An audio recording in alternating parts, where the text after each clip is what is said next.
Ladies and gentlemen, we are here at the legendary 2300 Arena. If you know, you know, but it's not just about this venue. It is about the two ladies standing next to me and what they have meant to professional wrestling. So guys, I want you guys to introduce yourself as if you really need to, but let's start right here. Let's go. How you doing? I'm Angel Orsini, ECW's Prodigette, and the woman to the right of me needs no introduction. All of you guys, if you're ECW, you know who she is. I'll give you I'll give myself an introduction. I'm the Queen of Extreme, Francine, and I was just inducted into the Women's Wrestling Hall of Fame. And I couldn't be prouder of this moment right now. I mean, this is one of the pinnacles of my career, and you don't get much better than this. So I'm super excited to be here tonight. So let's talk about that. Not only have you been around wrestling and you're still around it, look at where we are right now. Amazing. So let's talk about accomplishments. Let's talk about growth in wrestling and where you feel women's wrestling needs to go to where more women can get plaques like that. Let's talk about it. I think, it's my I'm going on 31 years. I just aged myself, by the way. I feel like women's wrestling has evolved so much, because if you look at mainstream wrestling these days, the women are main eventing. Yes. They're getting 10 to 20 minutes. They're doing wonderful things, and we're past the diva era with the bra and panty matches and basically just exploiting them sexually. Now, don't get me wrong, sex is a big part of wrestling.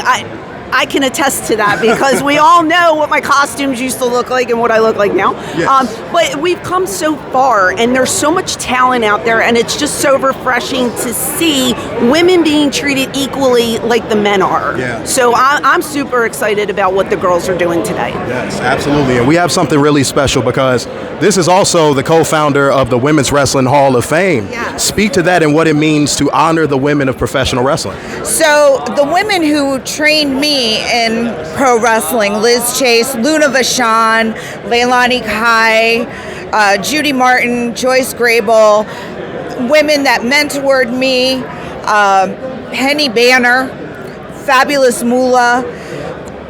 We founded the Women's Wrestling Hall of Fame so that we can always remember where we came from.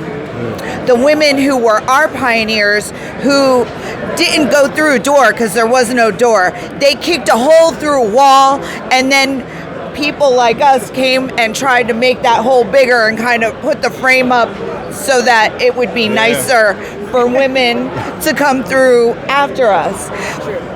I mean, when I was in wrestling and I just broke into this business, just getting people to say, wow, women could wrestle like the men wrestle, and everybody be like, yeah, we create a space for this. But there was so much resistance to creating that space. I'll just say, man, ECW flipped the switch on that. It just was like a nuclear bomb. Absolutely. And this woman is part of the reason why. She was a pioneer that did things that nobody even imagined being done before. So talk to me. How important is it that you were able to be a part of that revolution of women's wrestling? How important was that to you? I'm extremely proud to be known as an ECW original. There aren't many of us. There are so many people from like WWF and WCW back in the day that used to come and watch us and say, oh my God, I wish I could work for ECW. And only a few of us could. So I'm super proud to be a part of that locker room. The guys respected the women so much that they gave us the time to shine in the ring and to have those moments where other men would be like, no, we're not going to give you, a spot or let you shine over me. Our locker room was great to work with, and I treasure that, because without them, I couldn't elevate the way I did. Absolutely. So, I thank Paul. I thank my colleagues. I'm thankful that I ended up here. Sure. And that I got to spend time with Angel and all these great individuals. It's just been such a blessing for me. Great. So you talked about how special that was. Yeah. I want from each of you, what is the most special moment of working in women's wrestling, and what are you the most proud of?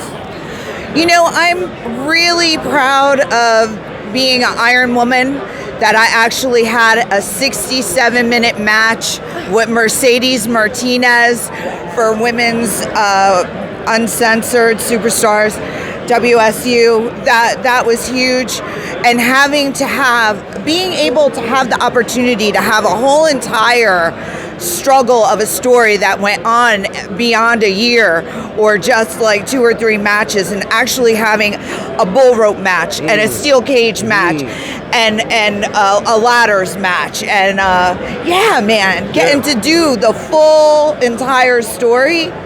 That was, I feel like, so honored and blessed to have been able to be a part of that, to do that.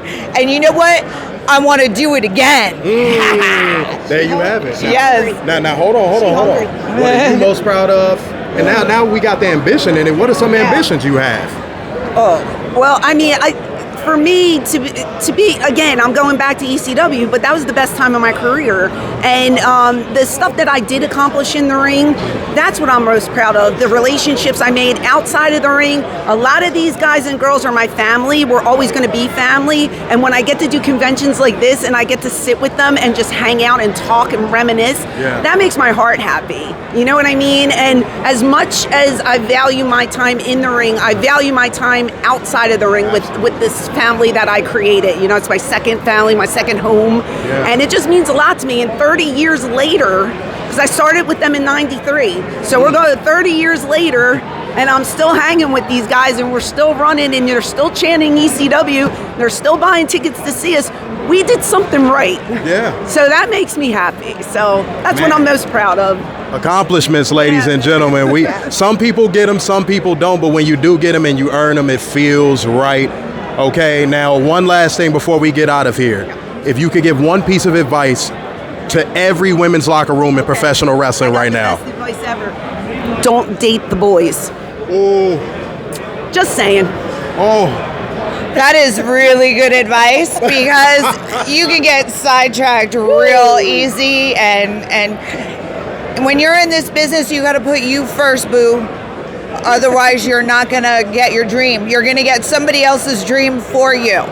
But you got to you're never going to be content with somebody else's life choices for your life. You make them. Absolutely. Well, guys, we got to let them go. These women are legends. They are pioneers, and they have done great things. And I am immensely, immensely privileged to be standing next to these two ladies right here. So signing off yet again, it's your boy, Mr. Starkson. Namaste, everybody. Thanks, guys. Appreciate you. Peace out, y'all. Stay extreme.